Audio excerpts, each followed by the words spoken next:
Bonjour à tous, nous allons voir dans cette vidéo l'utilisation de l'outil tampon de publication. Raccourci S. Je vais commencer par préparer mon plan de travail, créer un nouveau document avec les dimensions de 507 par 100, un sur 70 avec un arrière-plan en blanc. Prendre mon outil pinceau et placer les couleurs.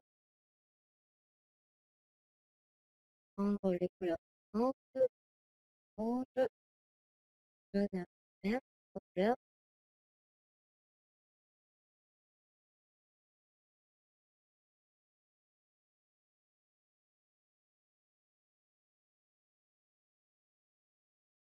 Voilà. Et juste créer un nouveau calque. En utilisant le raccourci clavier. Maintenant, je vais récupérer mon outil tampon notification et vous expliquer à quoi il va servir. Cet outil permet de reproduire les pixels d'une zone définie. Voyons cela. Dans la barre d'options présente, nous avons les propriétés que nous connaissons déjà, notamment celle-ci, la propriété pour changer la taille du pinceau, l'épaisseur, la position de l'angle, la dureté également, ainsi que différents autres pinceaux. Nous avons aussi l'opacité, le flux et les modes de fusion. Aussi les différentes formes de pinceaux avec leurs propriétés. Pour utiliser cet outil, il faut prendre un point de repère. Pour cela, je vais maintenir la touche Alt pour penser. Je vois que le curseur change. Mais avant cela, je vais modifier l'option d'échantillonnage.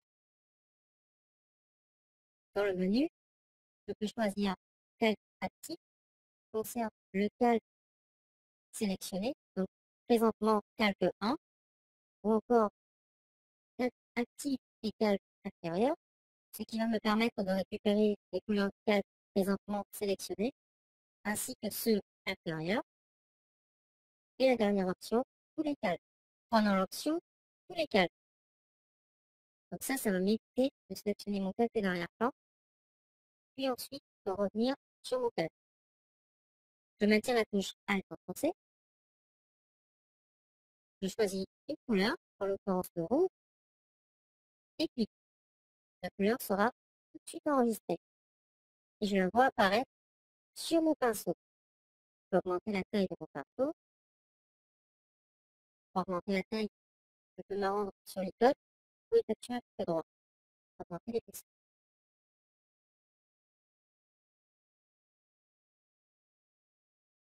Je peux maintenant cliquer et reproduire exactement ma forme.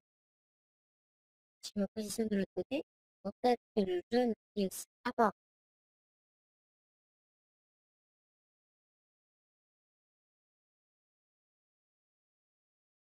Si par exemple, j'avais créé un calque de réglage, vraiment, je vais choisir calque de réglage pour le 31 degrés, prendre couleur avec le mode de fusion en éclairci. On voit que les couleurs ne sont pas les mêmes.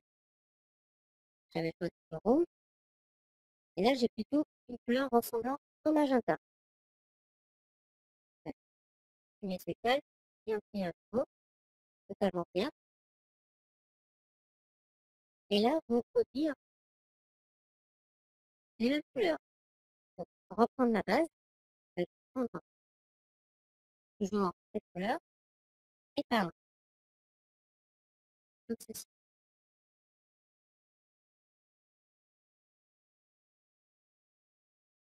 Normalement, si on regarde bien, ici, j'ai du rouge, du jaune et du vert, et juste en activant ce calque de réglage, les couleurs changent. On est d'accord que l'outil de duplication va me permettre de copier les pixels. Donc, en activant maintenant les calques, je constate que les couleurs sont totalement différentes.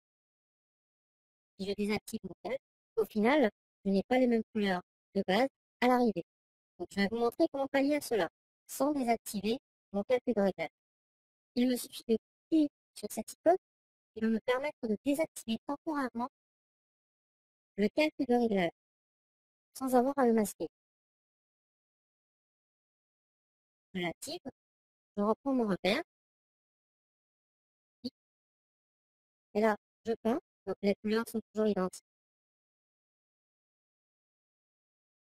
Et lorsque je vais désactiver mon calque, je constate que les couleurs sont les mêmes au départ et à l'arrivée. Voyons maintenant une autre propriété qui est le panneau de source de publication. L'icône présent ici me permet d'afficher le panneau de source de publication que je vais faire passer ici. Ce panneau va me permettre de choisir 5 couleurs sur ma zone de travail et de pouvoir ensuite les reproduire. Je n'aurai plus besoin d'utiliser constamment la touche Alt pour prendre un repère et à chaque fois revenir sur ma couleur.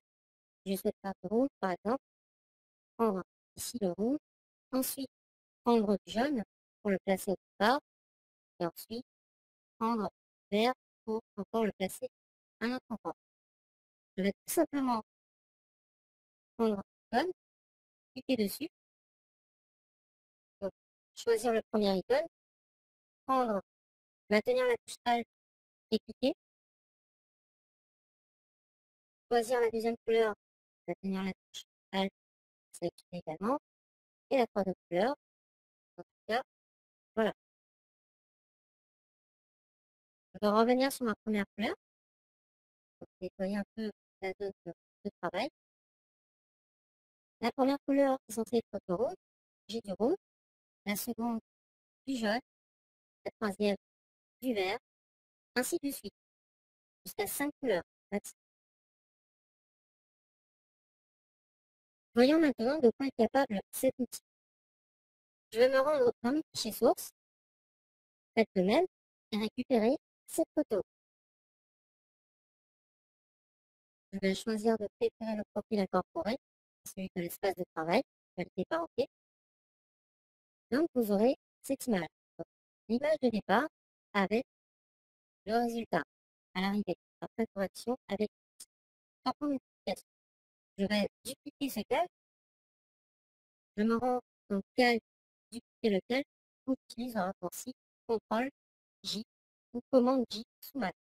Je récupère mon outil tampon multiplication, raccourci S, je vais modifier la taille, récupérer une couleur et commencer à peindre doucement. Je peux même modifier l'opacité et le pour donner un résultat meilleur. Je continue à peindre, je fais progressivement disparaître les tissus. Avec un peu de patience, on peut arriver à ce niveau-là. Vous savez maintenant comment utiliser l'outil tampon multiplication pour reproduire des pixels et effectuer des corrections sur des photos.